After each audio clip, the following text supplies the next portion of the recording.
Welcome to my channel. ఈరోజు అమ్మ వంటల రుచిలో బోటీ అంటే ఇష్టం ఉండేవాళ్ళు ఇలా ఒకసారి బోటీ గోంగూర నిలవ పచ్చడి ఈ కొలతలతో తయారు చేసుకొని చూడండి. చాలా టేస్టీగా వస్తుంది, అలాగే ఎక్కువ నెలలు నిలవ కూడా ఉంటుంది. రెసిపీలోకి వెళ్ళే ముందు మీరు ఫస్ట్ టైం నా ఛానల్ని చూస్తున్నట్లయితే మరిన్ని వంటల కోసం అమ్మ వంటల రుచి ఛానల్ని సబ్స్క్రైబ్ చేసుకుని పక్కనే ఉన్న బెల్ ఐకాన్ కూడా ప్రెస్ చేయండి. ముందుగా నాన్ వెజ్ పికిల్స్ కోసం మూకుడిలో మెజరింగ్ కప్పుతో 3/4 కప్పు ధనియాలను వేసుకుని లో టు మీడియం ఫ్లేమ్లో కొంతసేపు వేయించుకున్న తర్వాత అదే కప్పుతో అరకప్పు జీలకర్రను కూడా వేసుకొని కొంతసేపు వేయించుకోవాలి. తర్వాత 1/4 కప్పు ఆవాలను కూడా వేసుకుని 1 నిమిషం పాటు వేయించుకోండి.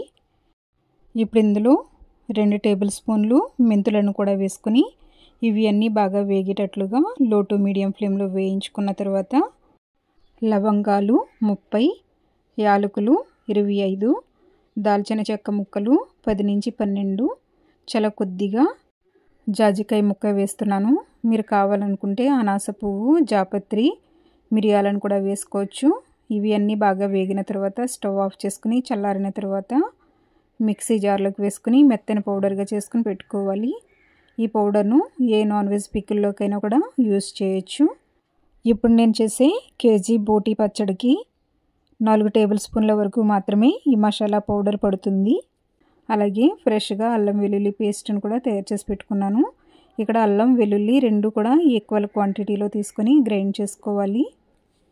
ఇప్పుడు మూకుడిలో 2 టీ స్పూన్ల వరకు నూనె వేసుకుని వేడైన తర్వాత కడిగి ఆరబెట్టుకుని కట్ చేసుకున్నటువంటి గోంగూరను వేసుకోవాలి.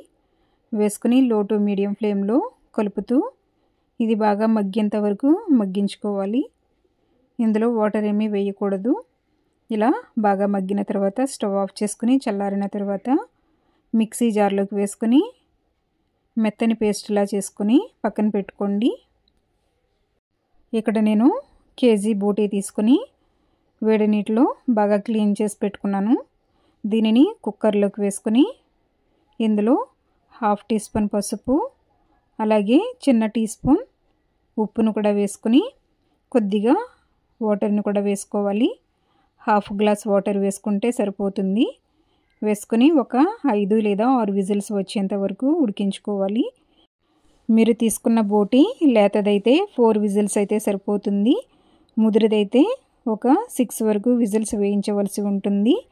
ఇలా నాకు 6 విజిల్స్ వచ్చిన తర్వాత స్టవ్ ఆఫ్ చేసుకుని ప్రెషర్ అంతా పోయిన తర్వాత మూత తీసుకోవాలి. చూస్తున్నారు కదా, చక్కగా మెత్తగా ఉడికిపోయింది.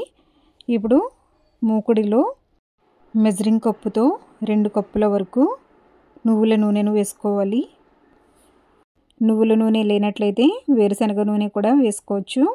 ఇది కొంచెం వేడైన తర్వాత మనం ముందుగా ఉడికించి పెట్టుకున్నటువంటి బోటీని వాటర్ లేకుండా వేసుకొని మీడియం టు హై ఫ్లేమ్కి ఫ్లేమ్ని అడ్జస్ట్ చేసుకుంటూ కలుపుతూ వేయించుకోవాలి.